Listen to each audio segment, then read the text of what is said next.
A psychological deep dive. He stands just beyond the police tape, close enough to see everything, far enough to appear uninvolved. His arms are folded, his face is composed. Around him, neighbors whisper, reporters adjust their cameras, and flashing red and blue lights stain the street in restless color. He looks exactly like everyone else, concerned, shocked, curious. He nods when someone says, "I can't believe this happened here." He exhales slowly when the news van pulls away. When officers walk past, he watches them with subtle focus, not fear, not panic, but attention. What no one understands is that he is not just observing the investigation, he is studying it. There is something deeply unsettling about criminals who insert themselves into the aftermath of their own crimes. They attend search parties, they comfort grieving families, they speak to journalists. Sometimes they are the most visible faces in the crowd, advocating for justice, demanding answers, urging the police to work harder. Why increase visibility? Why increase visibility? Why risk proximity to suspicion? Why move closer to exposure? But psychologically, it makes a disturbing kind of sense. After a crime, the world changes. The environment transforms into something charged with tension and uncertainty. Police take control of the narrative. The media amplifies it. Fear spreads through the community. People speculate. The unknown becomes louder than the known. For most individuals, this chaos feels threatening. For certain offenders, it feels powerful because they possess something no one else does: certainty. They know what happened. They know how. They know why. While investigators gather fragments, while reporters chase leads, while families plead for information, the offender stands in the middle of it all, holding the full picture in silence. That imbalance creates a psychological elevation, a sense of superiority, the feeling of being several steps ahead of everyone in the room. This is where ego begins to intertwine with behavior. Some offenders experience what psychologists describe as a quiet thrill in deception. It is not always a visible grin or dramatic arrogance. Often it is subtle, a flicker of satisfaction, a brief internal surge of pride at successfully misleading others. Standing among searchers who are looking in the wrong place can feel intoxicating. Listening to detectives discuss theories that miss the mark can reinforce a dangerous belief: I am smarter than them. That belief becomes reinforcing, and reinforcement drives repetition. But ego alone is not the only force at play. Control is equally powerful. Many violent acts are rooted in dominance. The ability to alter someone's fate, to dictate fear, to control outcomes. When the act is complete, that control temporarily fades. Law enforcement takes over. Media shapes public perception. The offender becomes, paradoxically, powerless in the broader narrative. By inserting themselves into the investigation, they attempt to reclaim psychological control. Proximity reduces uncertainty. It allows them to monitor progress. It lets them hear what police know, and more importantly, what they do not know. Being present is not random. It is strategic comfort. There is also curiosity, a raw and unsettling curiosity about impact. After committing a crime, the brain does not simply switch off. Adrenaline lingers. The memory replays. The mind cycles through moments again and again. Returning to the scene, or embedding within the investigation, allows the offender to witness the consequences in real time. They see the grief, they see the confusion, they see the disruption they created. For some, this is about stimulation. Intensity becomes addictive. Watching the ripple effect of their actions produces a continuation of the psychological high that began with the crime itself. For others, it is about narrative ownership. They want to shape how the story unfolds. They may offer suggestions. They may subtly steer conversations. They may present themselves as helpful, invested, indispensable. The more they are perceived as cooperative, the less likely they seem suspicious. Trust becomes camouflage, and camouflage sustains invisibility. Compartmentalization plays a crucial role in making this possible. Just as some individuals can live double lives, certain offenders can divide their internal experience. The part of them that committed the act exists in a separate psychological compartment from the part that now stands beside grieving relatives. They understand sorrow intellectually.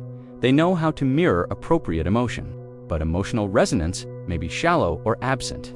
That disconnect allows performance without collapse. They can comfort someone without feeling what that person feels. They can speak about justice without experiencing guilt. The mask does not crack icily because it was never fragile to begin with. However, insertion carries risk, and risk interacts dangerously with ego. The more time someone stands near exposure without consequence, the more their perception of danger shifts. What once felt bold begins to feel routine.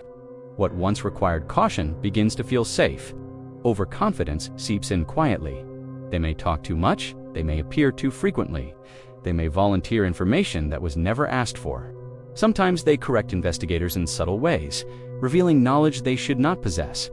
Small inconsistencies accumulate, an emotion that lingers too long, a detail shared too early, a reaction that feels rehearsed rather than spontaneous. Experienced investigators are trained to detect these deviations. They observe baseline behavior. They watch for leakage, the involuntary flashes of contempt, irritation, or excitement that slip through controlled expressions. Because while the mind can rehearse a performance, the body often betrays strain. Stress registers physiologically. Heart rate shifts, voice pitch tightens, microexpressions flicker for fractions of a second. The person who feels superior may still experience subconscious anxiety at the edge of exposure. When suspicion finally turns toward them, the psychological dynamic shifts dramatically. Some offenders maintain composure. They remain calm, even amused, convinced they can outmaneuver questioning. Their self-concept as the smartest person in the room persists. Others respond with outrage.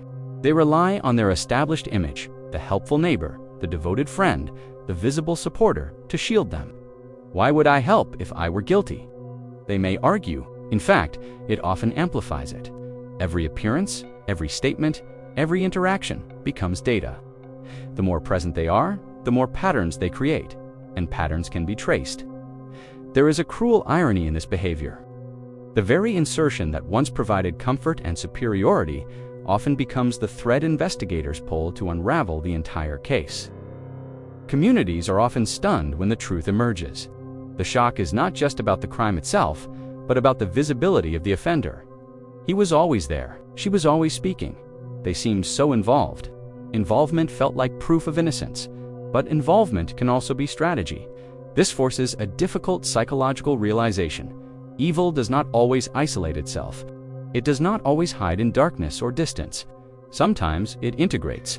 Sometimes it blends seamlessly into collective grief. It lights candles at vigils. It gives emotional interviews. It searches fields with volunteers. And it does so not because it is unaware of risk, but because it believes it has mastered it. Yet mastery built on ego is unstable. Eventually, details converge. Evidence tightens. The illusion fractures. And when arrest happens, the image is often surreal. The person who stood confidently among investigators is now separated by handcuffs. The crowd watches from the other side of the tape, the same tape they once stood behind. In that moment, the psychological arc completes itself. The desire for proximity becomes enforced distance. The illusion of superiority collapses under the weight of exposure. Understanding why some killers insert themselves into investigations is not about sensationalism.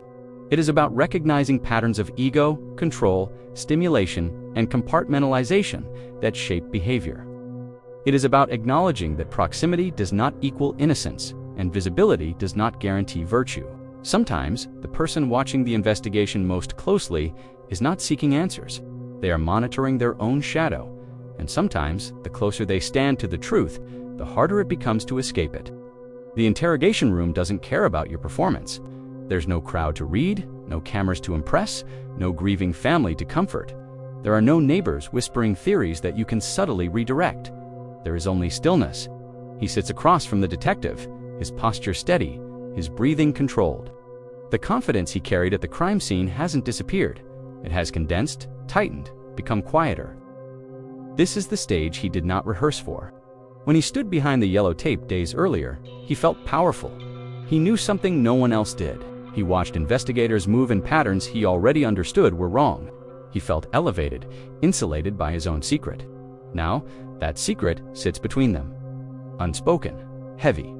The detective begins gently, with casual questions, establishing a rhythm, revisiting information already given. The same timeline, the same evening, the same movements. He answers smoothly at first. He has told this story before, to neighbors, to reporters, to volunteers in the search party. Repetition built familiarity. Familiarity built confidence. But repetition also builds records. Every version is stored somewhere, in memory, on video, in transcripts. And when the brain lies, it works harder than when it tells the truth. Truth is stable. It doesn't require reconstruction. Lies require architecture. They must be maintained, reinforced, and adjusted when new variables appear. The detective subtly shifts one detail. You mentioned earlier you left around 9:15. A pause, not long enough for an untrained observer to notice, long enough for a trained one to mark. Yes, around that, around. The word softens certainty. It creates space to maneuver.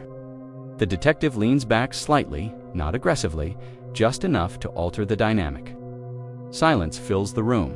Silence is uncomfortable because it forces thought inward, and inward is where the cracks begin.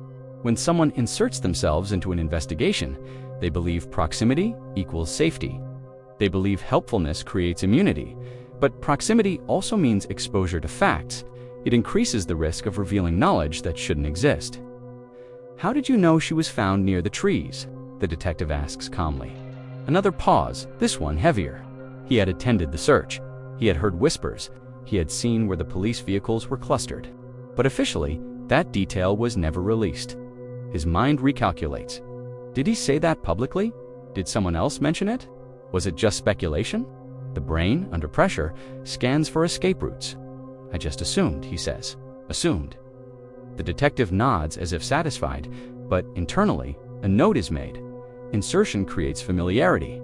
Familiarity breeds comfort. Comfort reduces caution, and reduced caution creates leakage.